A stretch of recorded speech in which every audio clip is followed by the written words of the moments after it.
I walked into the courtroom as cameras exploded in my face, shutters snapping so fast it sounded like rain on metal. And for a split second I truly believed this would be the moment my family finally succeeded in humiliating me in front of the whole city, until the judge looked up from the file, adjusted his glasses, and asked one quiet question that made my father go completely still, wiped the smug smile off my brother's face, and drained every bit of color from their lawyer's skin. That question wouldn't come until later. But standing there in that moment, my palms damp, my back straight, I had no way of knowing how quickly everything was about to turn. The courthouse smelled the way all courthouses do, old paper floor polish, and something faintly metallic like nerves. Outside, the local news vans were parked crooked along the curb, logos, peeling antennas rattling in the spring wind.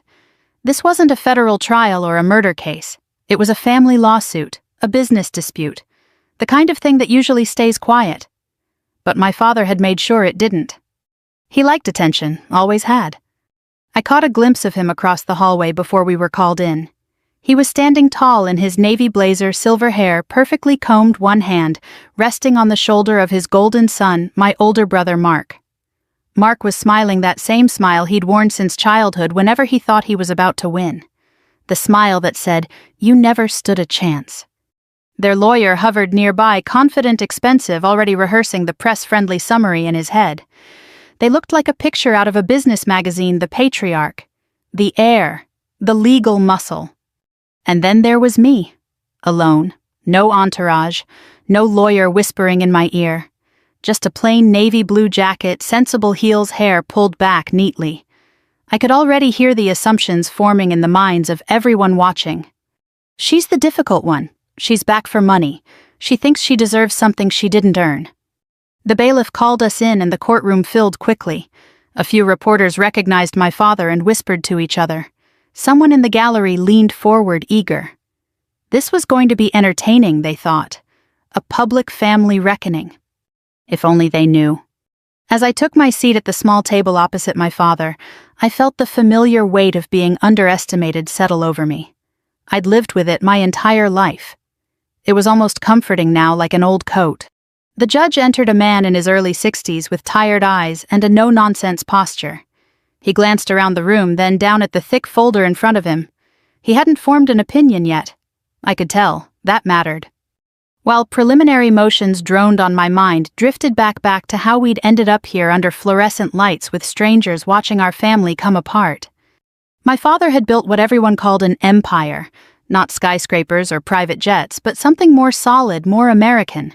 Commercial properties, storage facilities, small manufacturing spaces leased to local companies, warehouses along the interstate, the kind of wealth that didn't shout but lasted. Mark had been groomed for it since he was a teenager, rode along to job sites, sat in on meetings, learned how to talk big and read little. I was the other child, the one who didn't fit, the one who asked questions, the one who left. When I told them I was choosing a life of service instead of joining the family business, my father nodded like he understood, but I could see it in his eyes. Disappointment. Relief. One less complication. After that, they stopped counting me. Years passed. Contracts were signed, properties were transferred, stories were told at country club dinners about the son who would inherit it all. And I was spoken of in the past tense, even though I was very much alive. The lawsuit came as a shock only in how bold it was. My father claimed I was interfering with business operations I had no legal standing in, that I was confused, that I was misinformed, that I was trying to take what wasn't mine. Mark laughed when the papers were served. Actually laughed. She thinks she owns something he told anyone who would listen. Sitting there now listening to their lawyer lay out the narrative they'd crafted, I felt a flicker of anger, but it passed quickly. Anger clouds judgment. I'd learned that the hard way long ago. The lawyer spoke smoothly, confidently, painting me as an absent daughter who had no understanding of the business, no role in its success, and certainly no claim to its future. Heads in the gallery nodded. It made sense, on the surface. When it was my turn to respond, I stood steadying my voice. I answered questions simply, directly. I didn't argue. I didn't defend myself emotionally. I let the documents speak when asked, and when I wasn't asked, I waited. My father watched me closely now. The smile on his face had faded, replaced by a faint crease between his brows. He sensed something, though he didn't yet know what. Then the judge leaned back in his chair, flipped a page, and paused. He looked up and asked that one question. The room seemed to hold its breath. The judge didn't raise his voice. He didn't glare. He simply held the file a little higher, as if the weight of it surprised him, and asked Ms. Carter, "Before we go any further, I need to understand one thing. Who exactly has been signing as the controlling party on these assets for the last 8 years?" It wasn't the kind of question most people would recognize as dangerous. It sounded administrative, almost boring. But I saw what it did to the table across from me. My father's shoulders went rigid. Not dramatic, not theatrical, just rigid, like a man who has stepped onto thin ice and suddenly feels it shift under his feet. Mark's smile didn't just fade. It fell away as if it had never belonged on his face in the first place. And their lawyer, who had been so smooth, so sure of himself, blinked hard, swallowed, and glanced down at his own binder like it had betrayed him. I kept my hands folded. I didn't look at my father. I didn't look at Mark. I looked at the judge, and I waited because the truth doesn't need to be rushed. In my world, you learn that patience is its own kind of power. The judge's eyes moved from me to the attorney. "Counsel." Their lawyer cleared his throat. "Your Honor, I'm not sure that's relevant to the central issue. The plaintiff, Mr. Carter, has operated the business for decades. The defendant has been absent." The judge held up a hand. "I'm asking because I'm looking at a chain of documents that does not match what I was told in your opening." That sentence was small. It landed quietly, but it landed like a weight. For a moment, the courtroom made that soft, collective sound people make when they don't want to speak, but can't help reacting: a shuffle, a breath, a murmur swallowed. Then the judge glanced down again and the hearing continued because judges don't do drama, they do procedure. But the air in the room had changed. It wasn't entertainment anymore. It was uncertainty. And uncertainty is the one thing men like my father can't tolerate. If you asked my father how he built his empire, he'd tell you it was hard work. Early mornings, long meetings, risks no one else would take.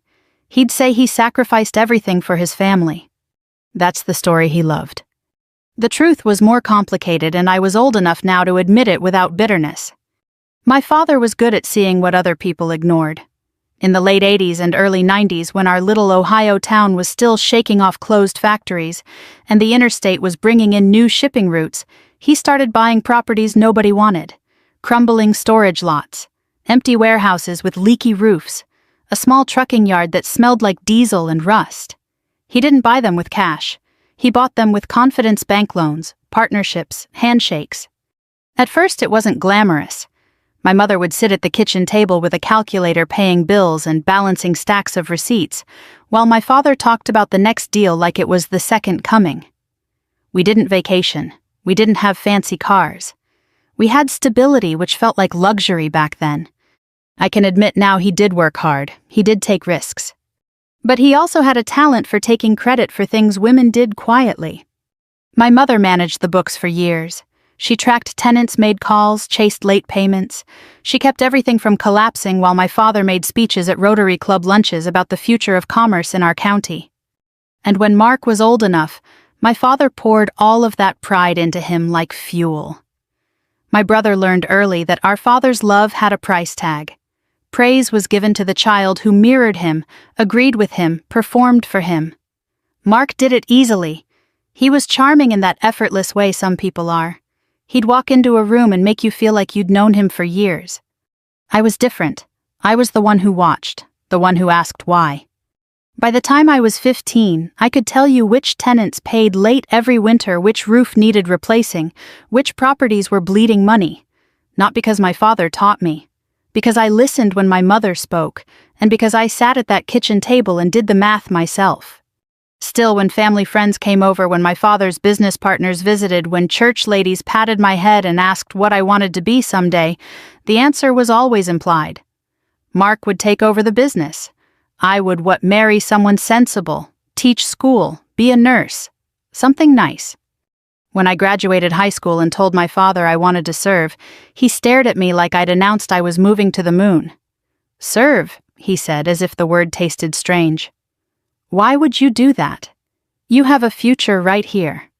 What he meant was, you have a role right here, a supporting role. I didn't hate my family. That's important to say because revenge stories sometimes paint everyone in black and white.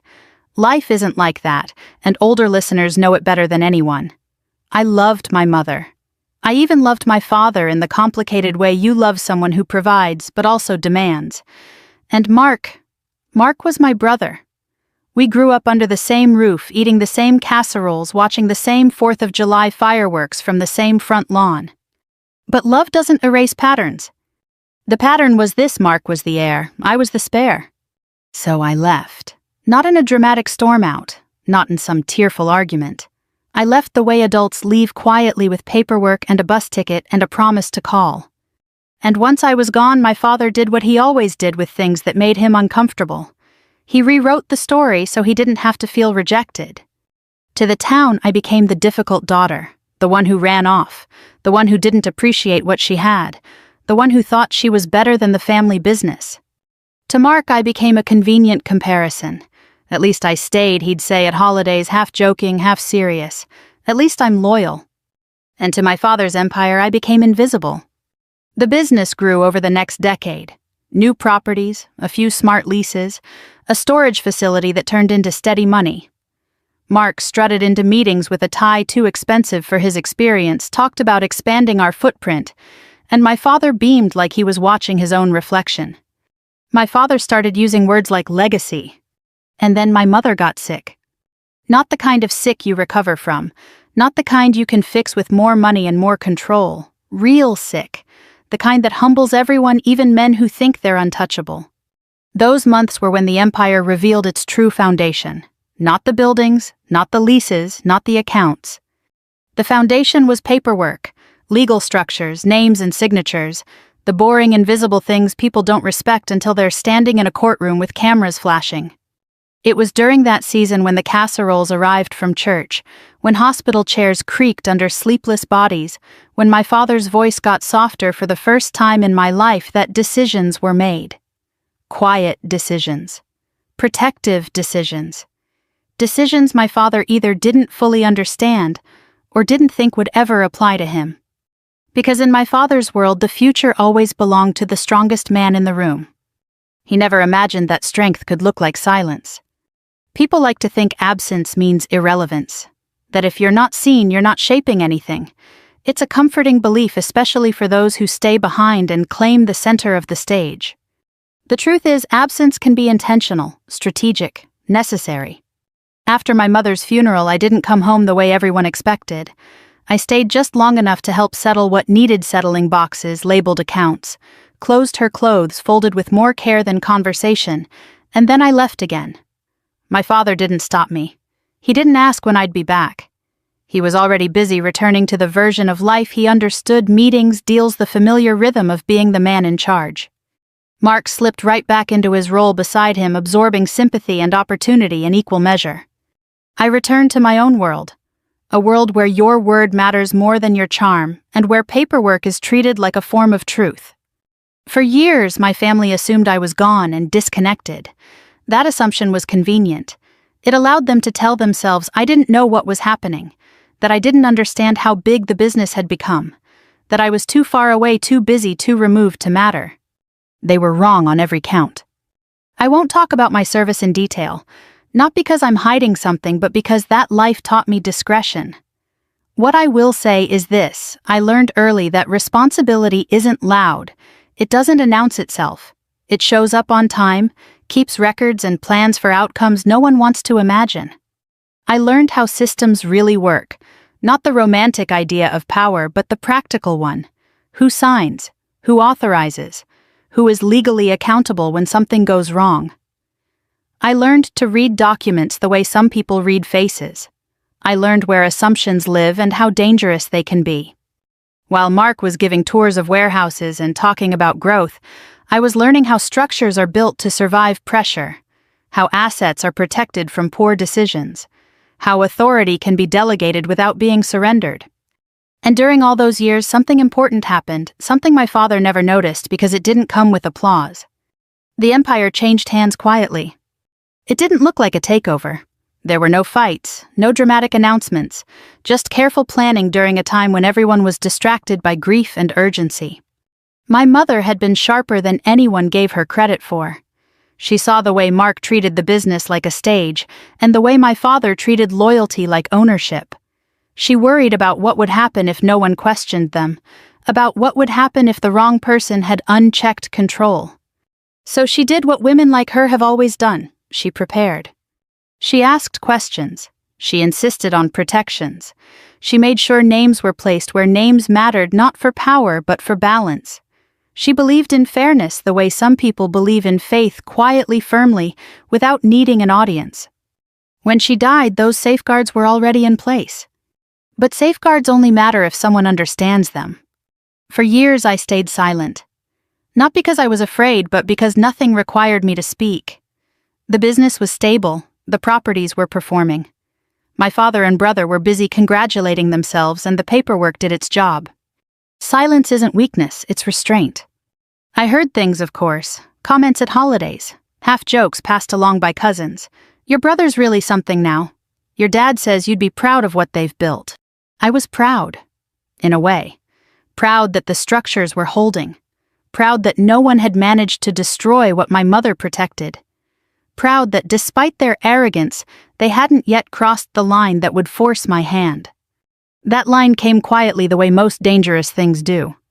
A letter arrived at my door one afternoon, forwarded from an old address, legal letterhead, formal language, a notice informing me that certain assets were being consolidated, restructured, and most importantly removed from any external interference. External interference. That's what they called me.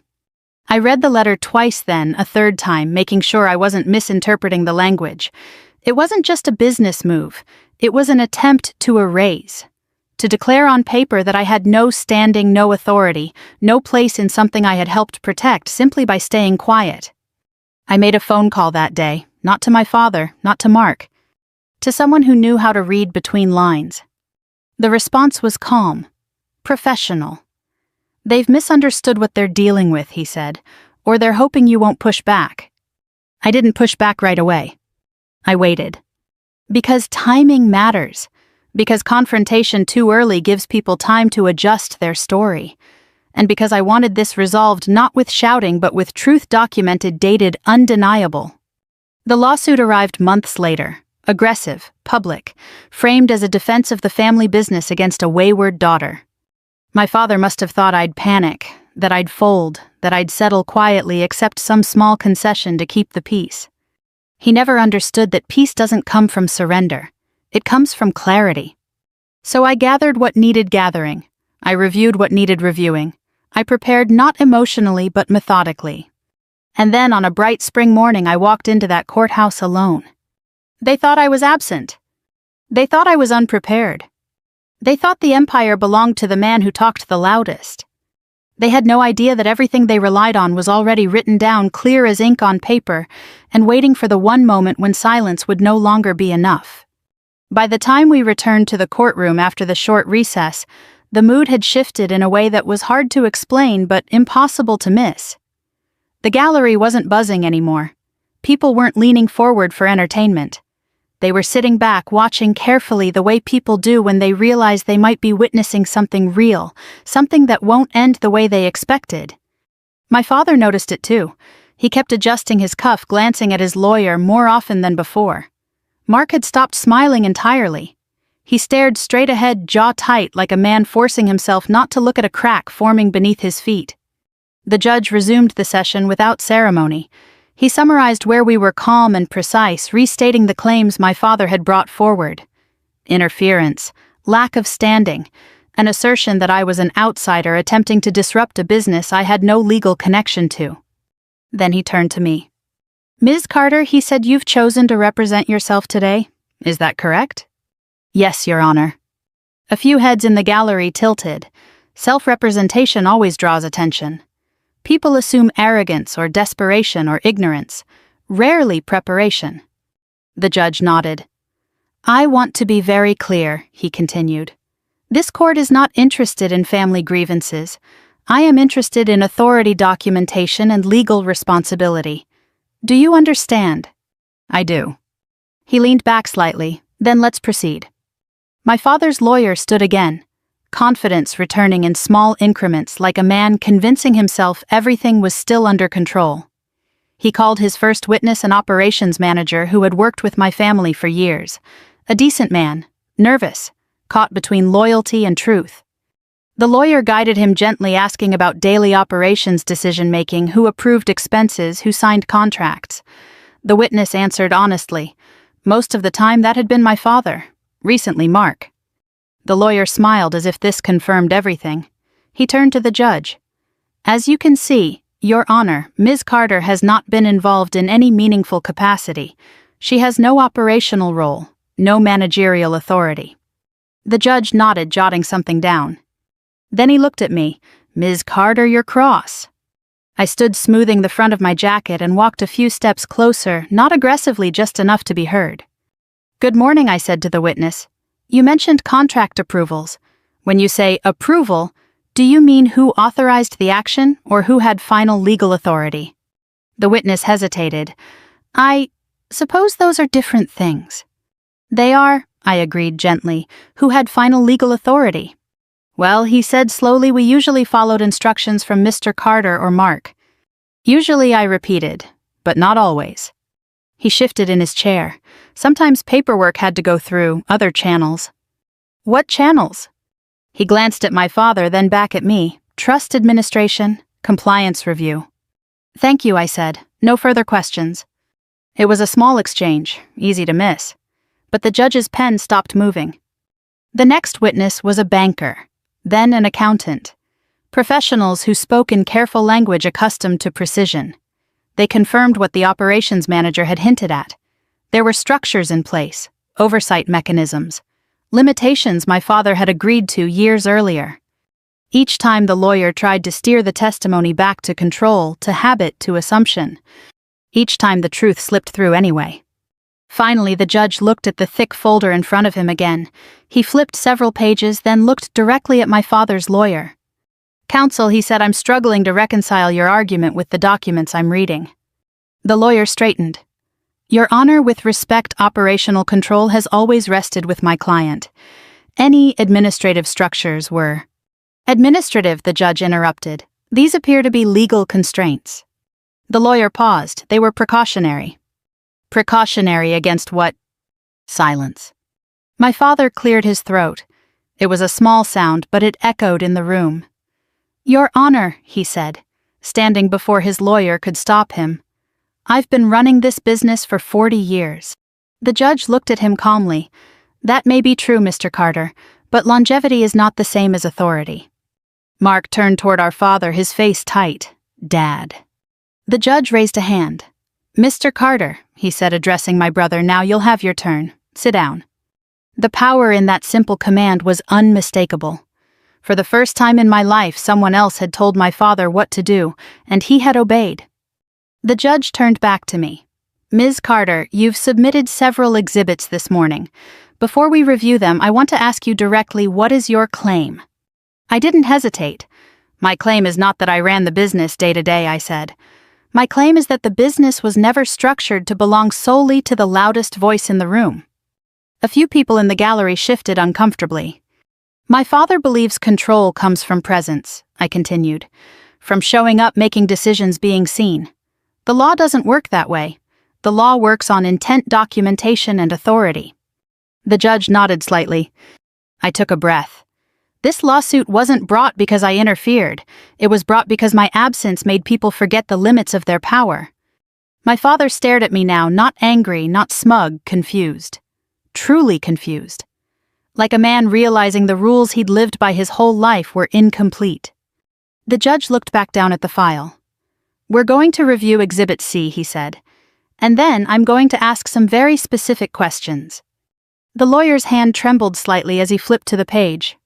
As the clerk distributed copies, I saw it happen the moment understanding began to dawn. Not fully, not yet, but enough to unsettle. This case was no longer about whether I deserved a place at the table.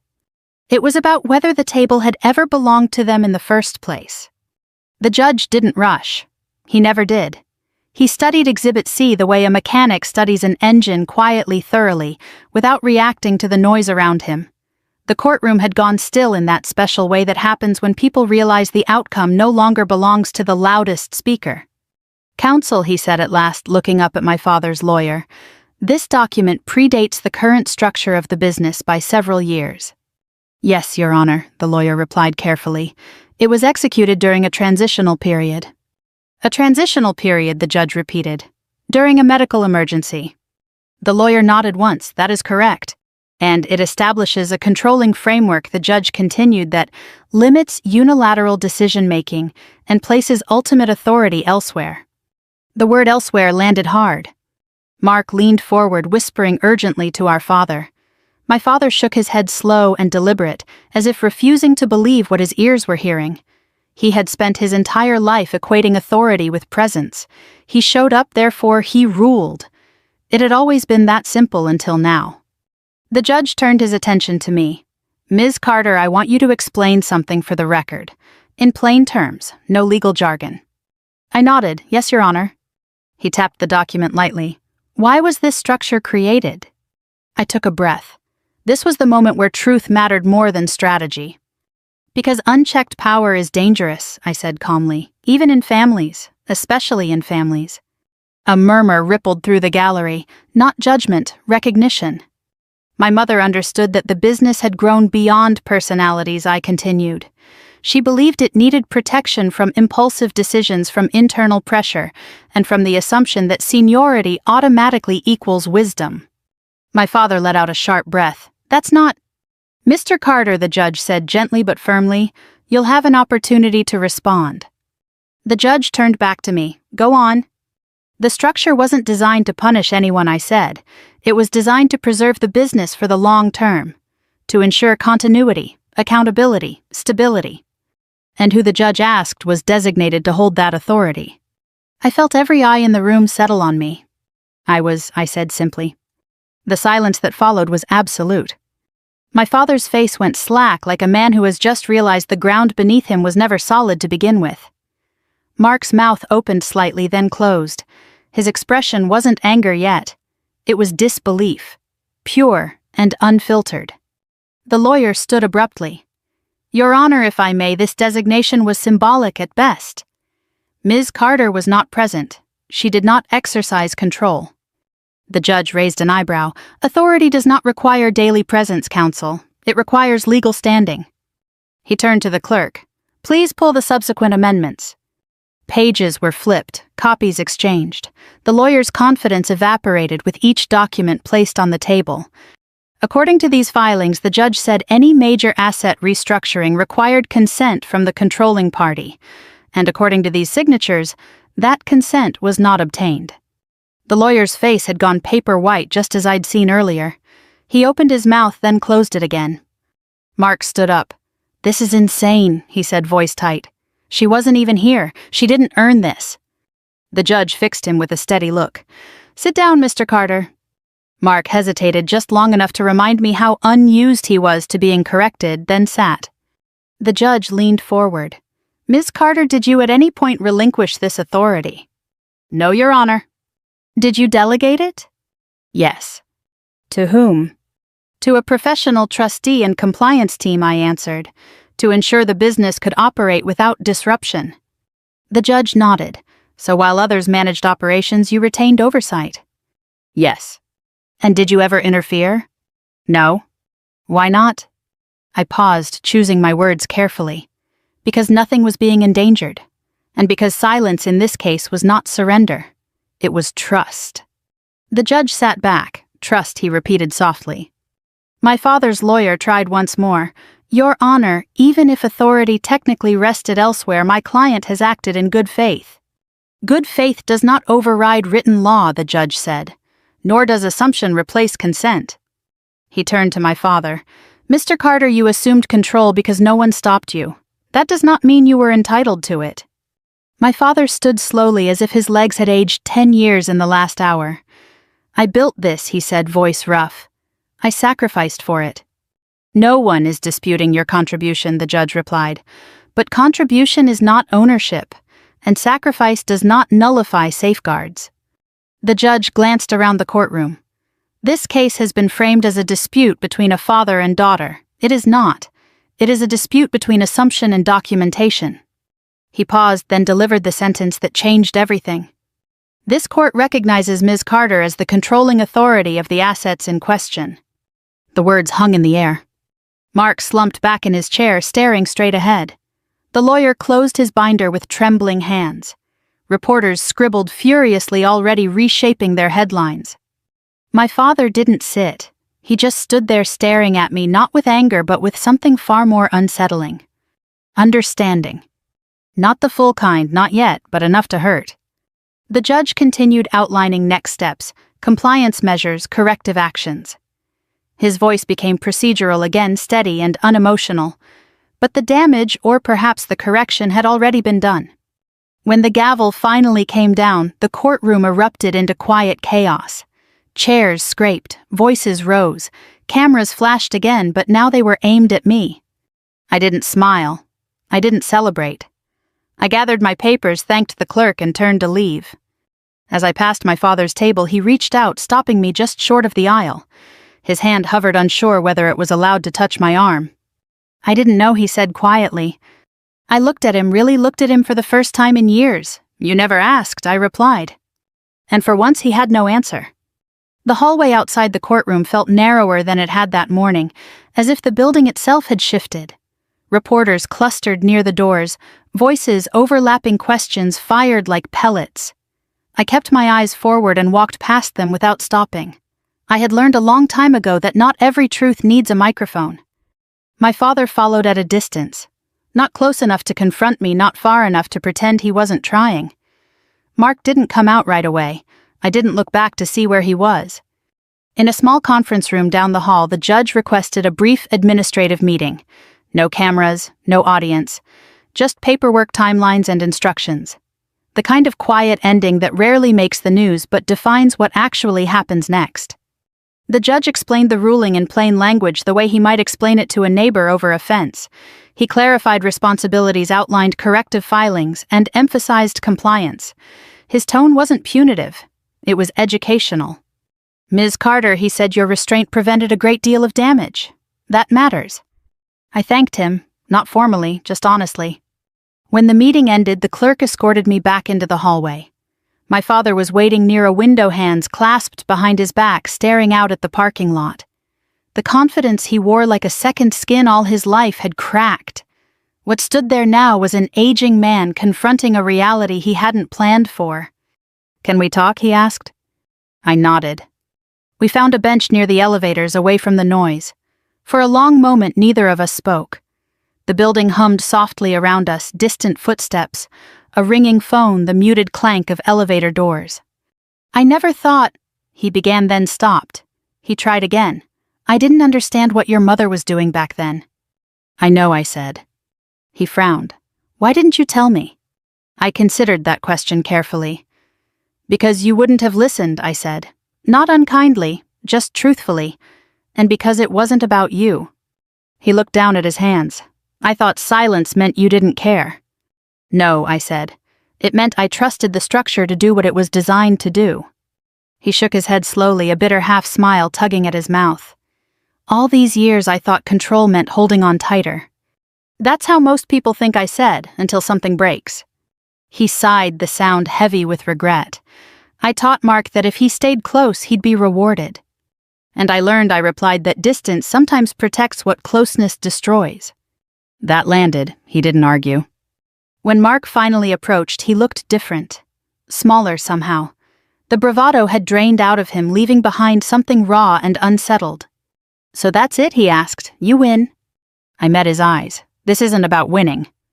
He scoffed softly. Easy to say now.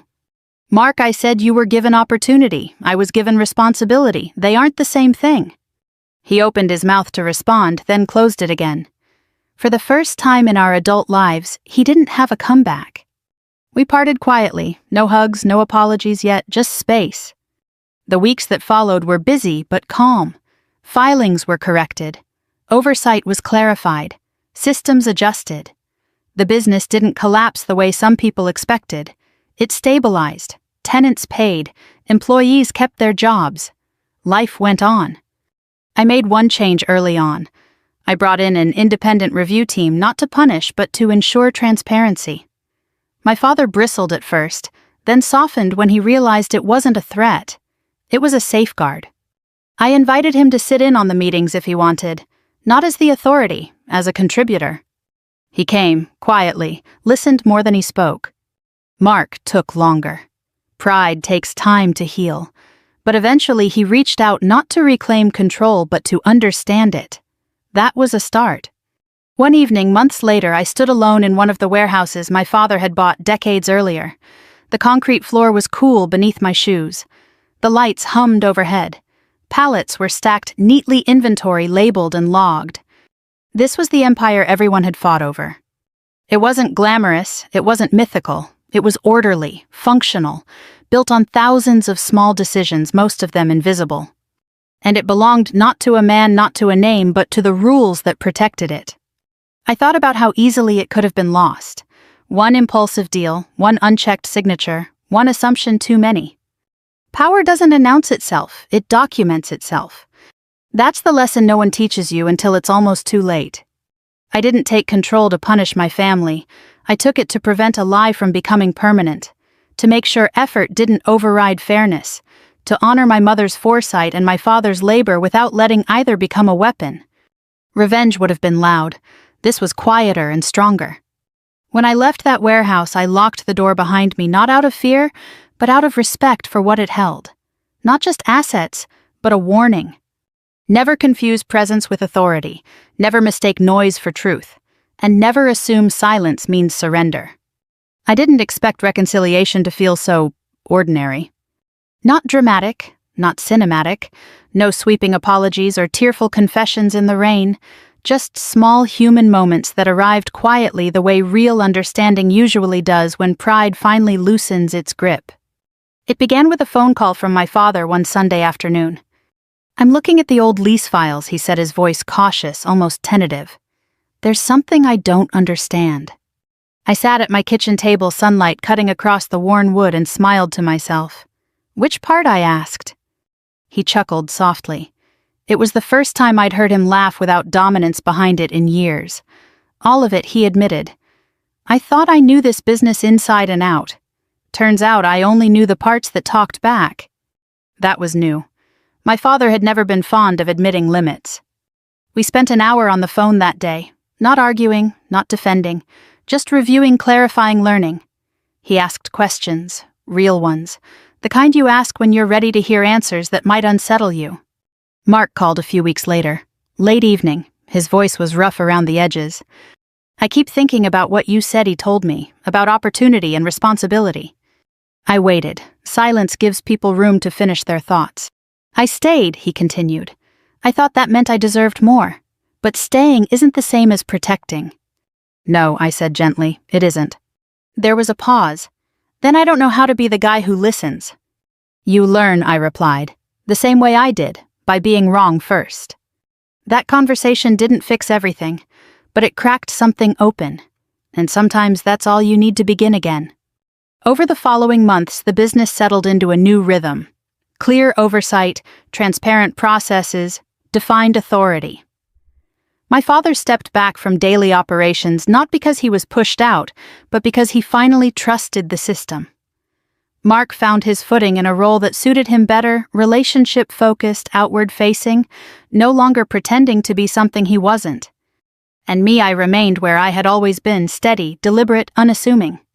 I didn't move into a corner office. I didn't change my lifestyle. I didn't announce my role to the world. I kept my life simple, my routines grounded. I reviewed reports, asked questions, ensured compliance. Strength doesn't always look like expansion. Sometimes it looks like restraint. One evening not long ago, I drove past the courthouse where it had all come to a head. The building stood exactly as it always had, solid, unremarkable, quietly important. I parked for a moment and sat in my car, hands resting on the steering wheel, thinking about how close everything had come to unraveling. Not because of malice, because of assumption. My father assumed presence equaled authority. My brother assumed loyalty guaranteed ownership. The public assumed the loudest story was the truest one. And I assumed silence would always be enough. I was wrong about that last part. Silence protects, but only for a time. Eventually, truth demands a voice, not an angry one, not a vengeful one, but a clear and documented one. That's the lesson I wish someone had taught me sooner, and it's the one I hope you'll carry with you after hearing my story.